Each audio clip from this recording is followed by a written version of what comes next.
Kimiawan SIKOM MM. Perkenalkan, nama saya Dinda Salsabila Ramadhani dengan NIM 11012100064. Di sini saya akan menjawab pertanyaan ujian akhir semester. Pertanyaan pertama, praktek manajemen hampir sama tuanya dengan perkembangan peradaban, tetapi studinya secara sistematik boleh dikatakan masih belum lama diterapkan. Jelaskan perkembangan awal manajemen ilmiah 1900 sampai 1920, dan manajemen modern. Perkembangan manajemen menurut Rand, perkembangan awal manajemen bermula sebelum awal abad 20 yang ditandai dengan dua peristiwa penting, yaitu buku Adam Smith tahun 1776 saat Adam Smith memunculkan doktrin ekonomi klasik The Wealth of Nations, yang dalam buku yang ia terbitkan mengemukakan tentang keunggulan ekonomis yang akan didapat oleh organisasi atas pembagian kerja. Pembagian kerja atau division of labor ini oleh Adam Smith yaitu mengenai perincian pekerjaan kepada tugas yang lebih spesifik serta berulang. Adam Smith berkesimpulan bahwa suatu pembagian kerja bisa meningkatkan tingkat produktivitas dengan menghemat waktu, meningkatkan keterampilan para pekerja, menciptakan mesin serta penemuan yang lain yang bisa menghemat tenaga kerja. Peristiwa kedua, revolusi industri di Inggris. Akibat kejadian ini, membuat para manajer kala itu memerlukan teori yang bisa membantu dalam meramalkan permintaan, kecukupan bahan baku, memberikan tugas-tugas untuk bawahan, mengarahkan aktivitas sehari-hari dan yang lainnya sehingga menyebabkan ilmu manajemen kemudian mulai dikembangkan oleh ahli. Manajemen ilmiah. Taylor di Midfield Steel Company menggagas ide bahwa seharusnya seorang mandor mampu memberi pendidikan kepada karyawannya untuk bersifat rajin dan kooperatif. Ia juga mendesain sebuah grafik untuk membantu manajemen yang disebut sebagai Gantt chart yang digunakan untuk merancang dan mengontrol pekerjaan. Sementara itu, pasangan suami istri Frank and Lillian Gilbert berhasil menciptakan Micromotion, sebuah alat yang dapat mencatat setiap gerakan yang dilakukan oleh pekerja dan lamanya waktu yang dihabiskan untuk melakukan setiap gerakan tersebut. Alat ini digunakan untuk menciptakan sistem produksi yang lebih efisien. Era ini juga ditandai dengan hadirnya teori administratif, yaitu teori mengenai apa yang seharusnya dilakukan oleh manajer dan bagaimana cara membentuk praktik manajemen yang baik. Manajemen modern. Era modern ditandai dengan hadirnya konsep manajemen kualitas total oleh W. Edwards Deming 1900 sampai 1993 dan Joseph Juran lahir 1904. Deming orang Amerika dianggap sebagai bapak kontrol kualitas di Jepang. Deming berpendapat bahwa kebanyakan permasalahan dalam kualitas bukan berasal dari kesalahan pekerja, melainkan sistemnya. Ia menekankan pentingnya meningkatkan kualitas dengan mengajukan teori 5 langkah reaksi berantai. Ia berpendapat bila kualitas dapat ditingkatkan, 1. Biaya akan berkurang karena berkurangnya biaya perbaikan, sedikitnya kesalahan, minimnya penundaan dan pemanfaatan yang lebih baik atas waktu dan material. Yang kedua, produktivitas meningkat. Ketiga, pangsa pasar meningkat karena peningkatan kualitas dan penurunan harga. Yang keempat, profitabilitas perusahaan meningkat sehingga dapat bertahan dalam bisnis. Yang kelima, jumlah pekerjaan meningkat. Deming mengembangkan 14 poin rencana untuk meringkas pengajarannya tentang peningkatan kualitas.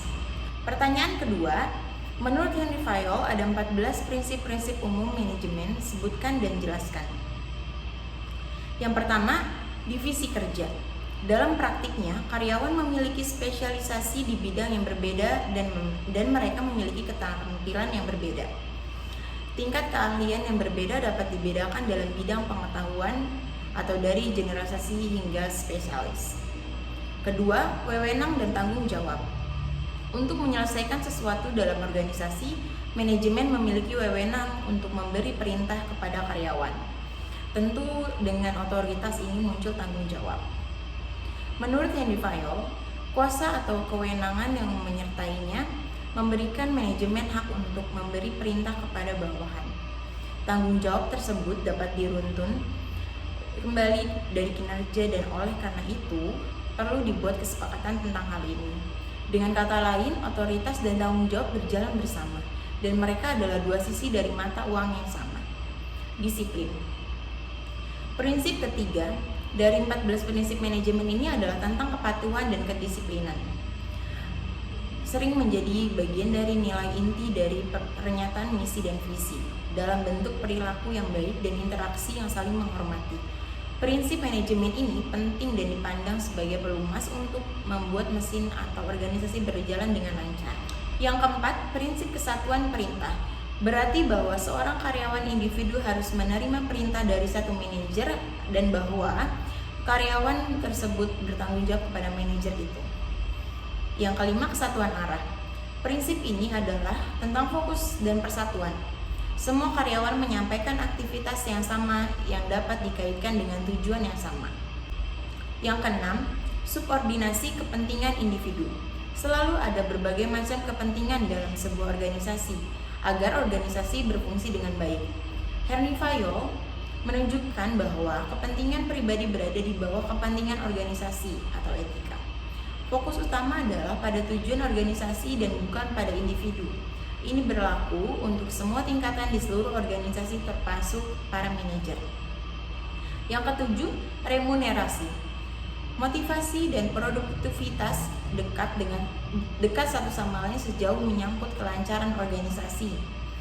Prinsip manajemen ini berpendapat bahwa remunerasi harus cukup untuk membuat karyawan tetap termotivasi dan produktif.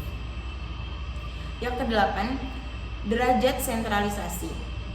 Manajemen dan otoritas untuk proses pengambilan keputusan harus seimbang dalam suatu organisasi. Ini tergantung pada volume dan ukuran organisasi termasuk hierarkinya. Yang kesembilan, hierarki. Hierarki muncul dengan sendirinya dalam organisasi tertentu. Ini bervariasi dari manajemen senior atau dewan eksekutif hingga level terendah dalam organisasi. Prinsip hierarki, Henry Fayol menyatakan bahwa harus ada garis yang jelas di wilayah kewenangan dari atas ke bawah dan semua manajer di semua tingkatan. Yang ke-10 ada pesan. Menurut prinsip ini, karyawan dalam sebuah organisasi harus memiliki sumber daya yang tepat yang mereka miliki sehingga mereka dapat berfungsi dengan baik dalam suatu organisasi. Selain tahapan sosial, tanggung jawab pengelola, lingkungan kerja harus aman, bersih, dan rapi. Yang ke-11, ekuitas. Prinsip manajemen ekuitas seringkali terjadi pada nilai-nilai inti suatu organisasi. Menurut Henry Fayol, karyawan harus diperlukan dengan baik dan setara. 12. Stabilitas masa pejabatan personel. Prinsip manajemen ini mewakili penyebaran dan pengelolaan personel dan ini harus seimbang dengan layanan yang disediakan dari organisasi. 13. Inisiatif. Henry Fayol berpendapat bahwa dengan prinsip manajemen ini karyawan harus diperbolehkan untuk mengekspresikan ide-ide baru. Yang terakhir, esprit de corps. Prinsip manajemen esprit de corps dari 14 prinsip manajemen terkait yang berarti berjuang untuk keterlibatan dan kesatuan karyawan. Manajemen bertanggung jawab atas pengembangan moral di tempat kerja secara individu dan di bidang komunikasi. Esprit de corps berkontribusi pada pengembangan budaya dan menciptakan suasana saling terpercaya dan pengertian. Pertanyaan ketiga, secara umum teori-teori pengambilan keputusan berbeda antara satu dengan yang lain. Brinkhorst 1977 menyebutkan 6 aliran dalam pengambilan keputusan. Sebutkan dan jelaskan. Aliran birokratik. Teori ini memberikan tekanan yang cukup besar pada arus dan jalannya pekerjaan dalam struktur organisasi. Tugas dari eselon yaitu melaporkan masalah, memberi informasi, menyiapkan fakta dan keterangan-keterangan lain kepada atasannya. Dengan menggunakan segala pengetahuan, keterampilan dan kemampuannya, atasan tadi membuat keputusan setelah mempelajari semua informasi tadi. Keputusan atasan tadi akan banyak bergantung pada kemampuannya sendiri dan pada lengkap tidaknya informasi, apakah informasi itu dapat dipercaya. Keputusan itu selalu dianggap benar walaupun memiliki kelemahan-kelemahannya. Aliran manajemen saintifik.